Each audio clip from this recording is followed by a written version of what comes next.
Welcome to the Banker Lamp. Please enjoy the video. You begin by importing or entering accurate site and room measurements into AutoCAD. This is the foundation.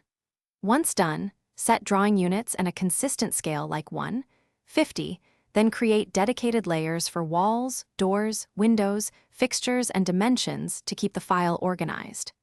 Make sure to lock reference layers and name them clearly so you avoid drawing on the wrong layer. You should also place a reference rectangle showing the building footprint and grid lines to anchor subsequent work.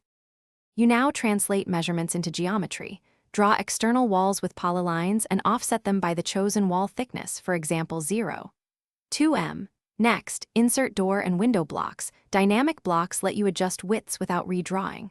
Once walls and openings are set, add internal partitions, stairs, and fixed elements like kitchen counters to test circulation. Make sure to dimension critical clearances and annotate room names. If dimensions shift, use grips and the align command to keep relationships intact. You finish by adding precise dimensions, room labels, and area calculations so the plan is buildable. Once done, set up layout sheets with a title block and properly scaled viewports, then configure plot styles and print settings for clear output. Make sure to export schedules or a door/window list if required. If things go wrong, freeze non-essential layers and run a quick clash or overlap check. Often mismatched layers or wrong units cause errors, so verify units and layer visibility before final export. Thanks for watching. If this was helpful, leave a like and consider subscribing. See you next time.